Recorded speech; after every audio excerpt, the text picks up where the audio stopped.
más en su gobierno. Lo anoto, diputado Eliodoro Díaz.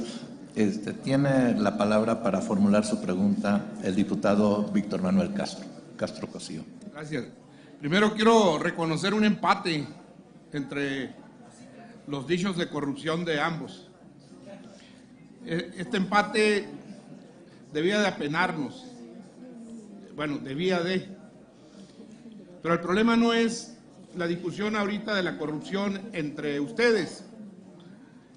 Y con esto tal vez nosotros empecemos a ser salpicados con todas las cosas que tradicionalmente se han venido haciendo como parte del debate en contra de la corrupción.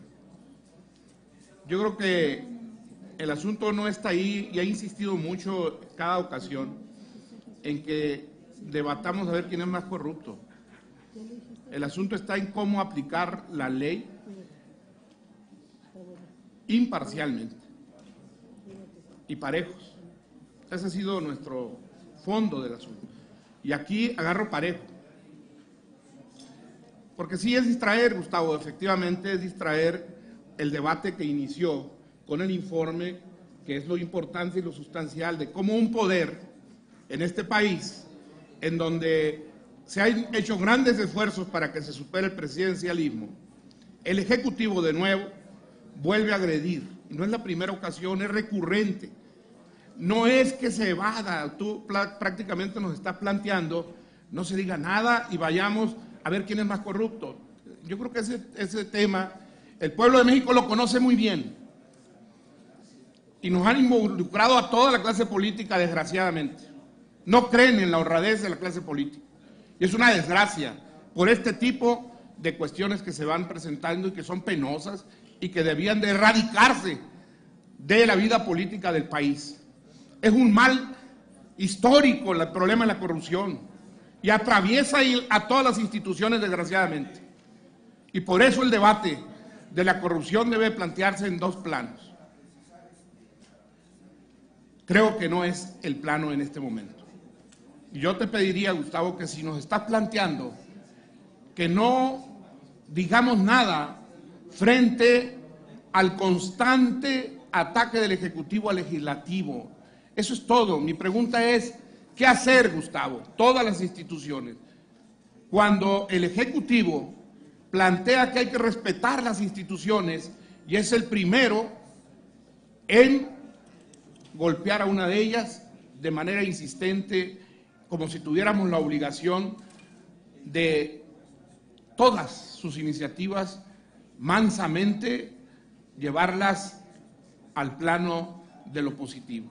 No es posible, ya no está en hinojos, no puede estar el Poder Ejecutivo sometido otra vez al Poder Ejecutivo. El Legislativo tiene sus tiempos, tiene de por sí la posibilidad de reconstruir este país y desafortunadamente no hemos podido encontrar un acuerdo político con el propio Ejecutivo que nos permitiera dirimir todas las dificultades, no en los medios.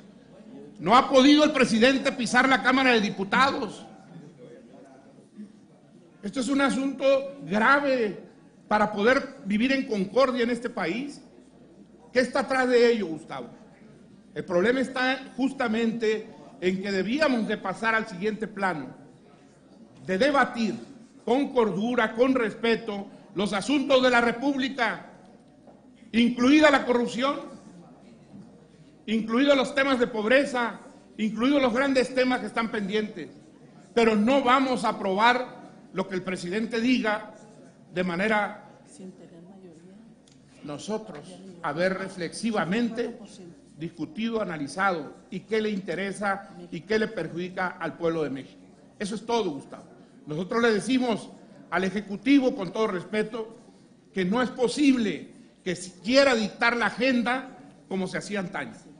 Y ahí hay parte de la historia política del país en donde hay que reconocer autocríticamente que estuvo mal y está mal todavía. Yo creo que eso es todo. Nada más, yo estoy de acuerdo en que no perdamos el tiempo en discusiones inútiles, pero sí no nos pidas, si es lo que nos estás pidiendo, que dejemos pasar dejar hacer, dejar pasar el asunto como si en este país el legislativo, de por sí desprestigiado por medio mundo, y que da pena lo que uno escucha afuera de lo que no hacemos, da pena cuando uno tiene sentido de responsabilidad, el hecho de que digan que las cámaras no son inservibles, que hay quienes lo hacen a propósito, y lo hacen con el propósito de que este trabajo no se reconozca la educación preparatoria que se aprobó en este Congreso, no se reconozcan todas las leyes que se han valorado en el Senado y en la Cámara de Diputados.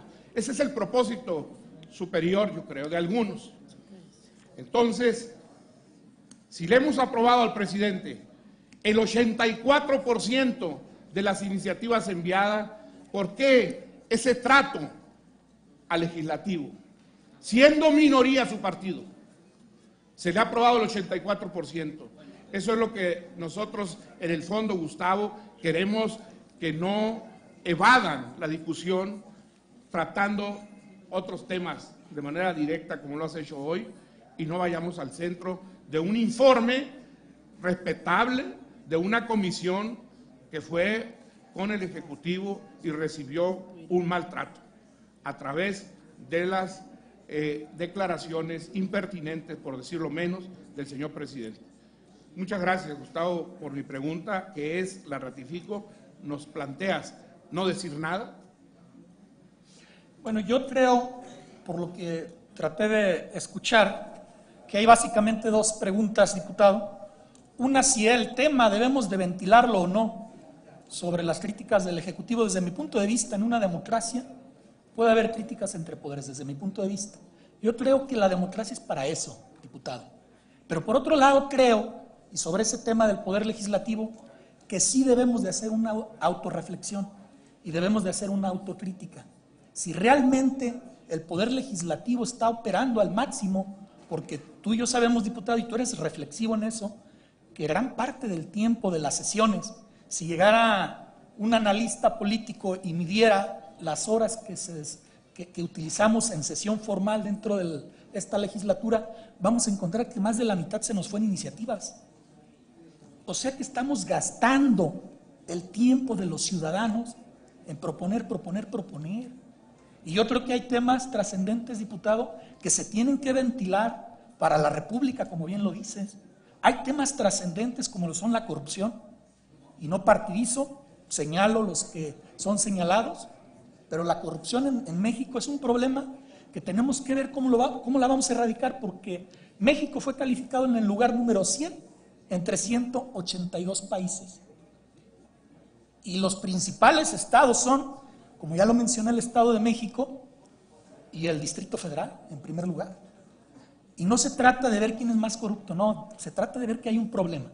Y debemos discutirlo, en vez de estar gastando tiempo como poder legislativo en iniciativas y esto, debemos crear una gran mesa de reforma para resolver esos grandes problemas desde mi punto de vista.